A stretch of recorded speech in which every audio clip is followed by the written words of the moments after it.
અને અહીંનો એક આપણો સુંદર નજારો એ પણ તમે જોઈ શકશો. એવું કહેવામાં આવે છે કે આપણે ખરેખર આ જગ્યા ઉપર આવી જઈએ. અહીં પવન પણ સારો આવે છે અને અહીંથી આપણા ઈડર સિટી અને એવું સારું અહીંનું મોસમ પ્રમાણે તમે એ પણ જોઈ શકો છો. અહીંથી સામે દેખાય છે અને જે આપણો ઈડરિયો મહેલ તરીકે જાણીતું એ પણ અહીંથી દેખાય છે. તો મિત્રો હવે અમારા બ્લોગમાં બન્યા રહેજો.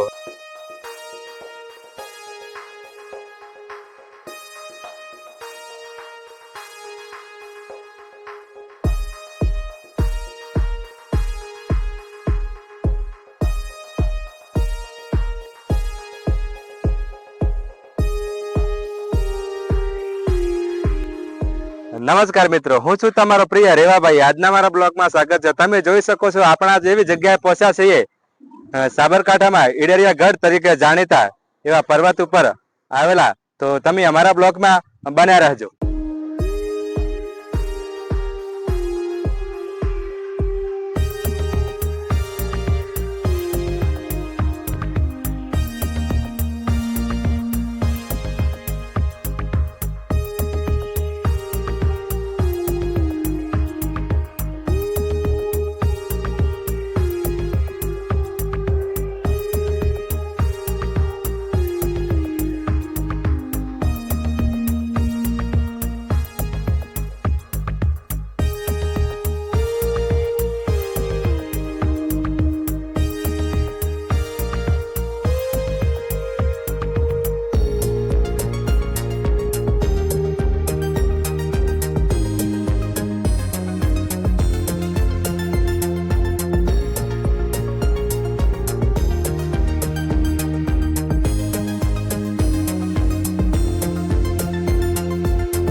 તો હવે મિત્રો તમે જોઈ શકો છો આપણા એવા ઈડરિયા ગઢમાં પહોંચી ગયા છીએ પર્વતના વચ્ચે.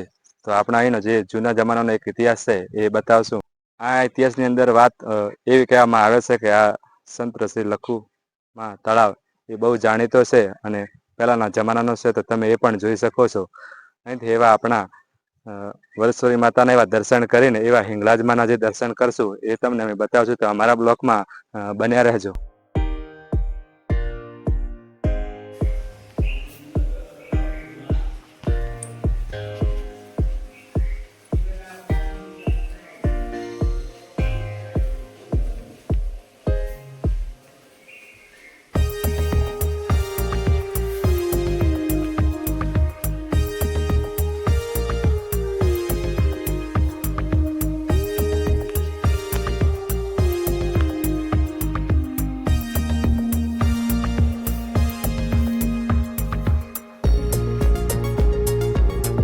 તો હવે મિત્રો તમે જોઈ શકો છો આપણા એવા ઈડરિયા ગઢમાં જાણીતો એવો પહેલાના જમાનાનો એવો આપણા મહેલ તરીકે જાણીતો.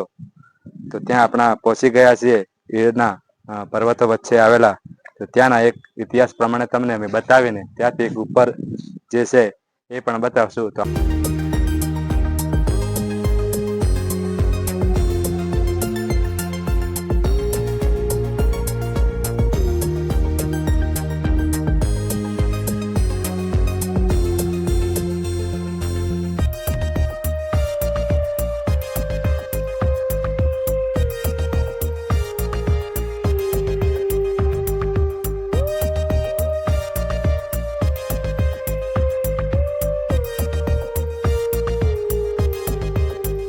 હવે મિત્રો તમે જોઈ શકો છો આપણા એવા ઈડરિયા ગઢ પર્વતમાં પહોંચી ગયા છીએ.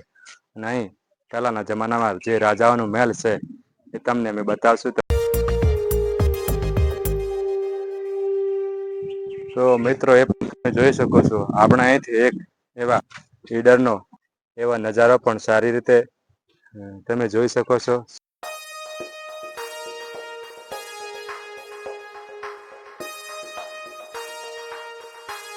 તો હવે મિત્રો આપણા એવા અંદર પહોંચી ગયા છીએ.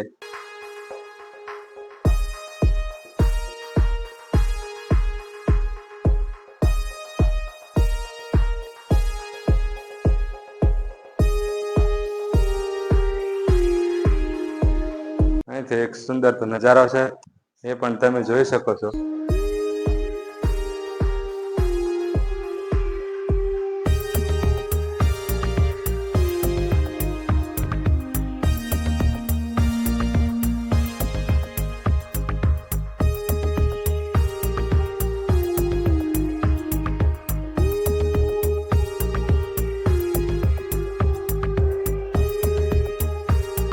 તો હવે મિત્રો તમે જોઈ શકો છો આપણા એવા ઈડરિયા ગઢની અંદર જે જૂના જમાના જે આપણા આવેલો એનો ફોટોગ્રાફિક અને એનો ઇતિહાસ જાણીને હવે ઉપરનો જે સારો એવો મોસમ છે એ પણ તમને અમે બતાવશું અને સામે તમે જોઈ શકો છો.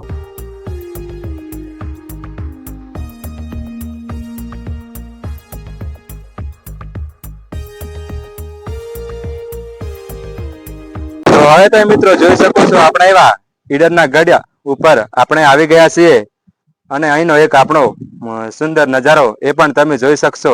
એવું કહેવામાં આવે છે કે આપણે ખરેખર આ જગ્યા ઉપર આવી જઈએ, અહીં પવન પણ સારો આવે છે અને અહીંથી આપણા ઈડર સિટી અને એવું સારું અહીંનું મોસમ પ્રમાણે તમે એ પણ જોઈ શકો છો. અહીંથી સામે દેખાય છે અને જે આપણો ઈડરિયો મહેલ તરીકે જાણીતું એ પણ અહીંથી દેખાય છે.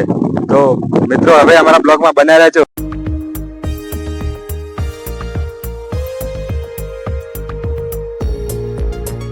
મિત્રો એવું કહેવામાં આવે છે કે ખરેખર આ સુંદરતા નજારો એટલે કે આપણે જોઈ શકીએ એવો છે. અહીં પહેલાના જમાનામાં રાણી આરામ માટે બેસતી હતી અને અહીંના રાજાઓ અહીં આરામ પણ કરતા હતા. અને અહીં પહેલાના જમાનામાં લાઈટ નથી એટલે લોકો એક આવો કુદરતી પવનનો એક એવું બનાવેલું છે. એ પણ મિત્રો તમે જોઈ શકો છો. આપણે બહાર નીકળી ગયા છીએ તો હાલની તારીખમાં જે સામે જે જૈન દેરા બનાવેલા છે એ તાજેતરના છે. જે ભાગ છે એ પાછળનો ભાગ છે, ત્યાંથી તમે આવી શકો છો. અને સાથે સાથે મિત્રો એ પણ કહેવા છે કે અહીંથી જે આપણા રાણી નાહવા માટે જે નીચે જતી ત્યાંથી તળાવ પણ તમે જોઈ શકો છો. તો એ પણ આપણા પહેલાના જમાનામાં બનાવેલો છે. તો હવે અહીંથી આપણે ધીરે ધીરે બહાર નીકળશું.